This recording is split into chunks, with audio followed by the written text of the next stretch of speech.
fiddleheads, and welcome to Station AOAS. I'm Mortimer Farnsworth, and I'll be your host for today's Omnicast. On this date in Gaia DimQ history, the following happened.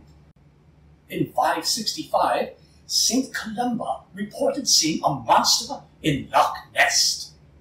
In 1138, the English defeated the Scottish at Cowton Moor, Yorkshire. Banners of various saints were carried unto the battle, leading to the name Battle of the Standard. In 1485, the Battle of Bosworth Field took place. Henry Tudor's forces defeated English King Richard III during the last battle in the War of the Roses. Richard was killed, the last English monarch to die in battle. In 1762, Anne Smith Franklin became the sole editor and publisher of the Newport Mercury, making her the first female editor in the United States. Meanwhile, in 1770, James Cook expedition landed on the east coast of Australia. In 1775, King George III proclaimed the colonies to be in an open rebellion.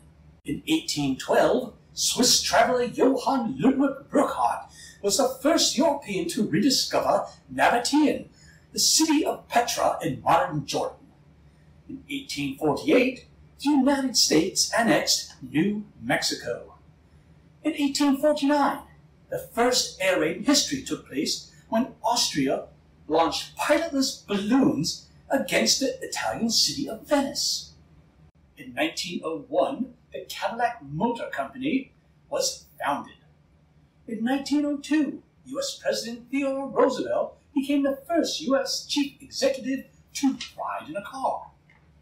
In 1906, the first Victor Victrola was manufactured. In 1944, Adolf Hitler ordered Paris to be destroyed. In 1956, Elvis Presley began filming Love Me Tender. Thank you very much. In 1964, Where Did Our Love Go by the Supremes reached #1 on the music charts. In 1984, the last Volkswagen Rabbit was produced. In 1986, the movie Stand By Me was released. And that's what we have for DimQ history. Coming back to present now, in Omni News, stop number 3 on the Omni Tales and Tea Tour will be held next week at Pamela's Tea Room in Garden Grove, with a fitting Elements theme. If you're attending, please be sure to take the Ocademy's complimentary Find Your Element quiz prior to the event, so you may root your element to glory, or perhaps win a prize.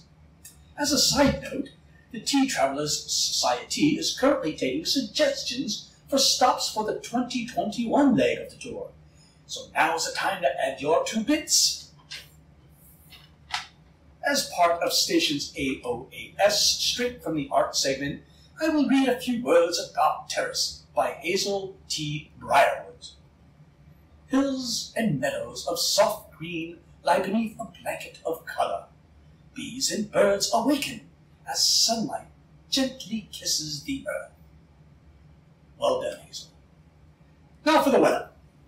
The trees in Dimsai have become increasingly lazy, refusing to grow, replenish their leaves, or spread out their roots, eschewing all exercise in favor of bin-watching past seasons of love among the brambles. Their branches no longer move in the wind. Instead, the trees have installed an app that detects breeze and emits the words, rustle, rustle, rustle. So anyone walking by believes the leaves are still rustling as they should be. Concerned tree tenders have threatened to boycott the popular TV show as a result. In sports, Sepak Takraw athletes start training now for next March's World Competition.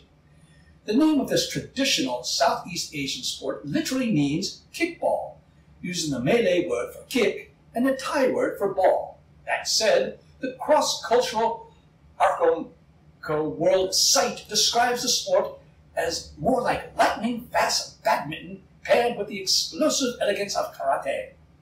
The sport was first played in the 15th century. 2 teams, each composing of 3 players, squared off on the opposite sides of the court, divided by a net, and then try to keep the ball aloft without using their hands. Players are only allowed to hit the ball with their feet, knees, or chin. Player Saiful Raja says the most challenging part is the acrobatics. It's the jumping and somersaulting in the air and hitting the ball as you're flying. The International Sepak Takraw Federation is now vying for inclusion in the Olympic Games. And now for the highlights of the week. Upcoming observances include Ride the Wind Day, sponsored by Nitrous. Go Topless Day. Vesuvius Day, sponsored by Ignis. Kiss and Make Up Day. Now, no fair, having a fight before. Banana Split Day. Waffle Iron Day. Dog Appreciation Day. Global Forgiveness Day. Just Because Day. Secondhand Wardrobe Day. National Park Service Day, joint sponsored by Terrace and Opus. National Toilet Paper Day, if you can find some. Tug of War Day between the Sterling and the Fusion clubs at Ocademy. World Daffodil Day. Friday Bow Tie Day, sponsored by Clayton. According to Hoyle Day. Strange Music Day, a favorite of our editors. And Pluto the Motion Day, with apologies to Burton Guster. Well, that concludes this week's Omnicast. Tune in next week for more equally fascinating fodder for Station AOAS. I'm Mortimer Farnsworth, Shari Song.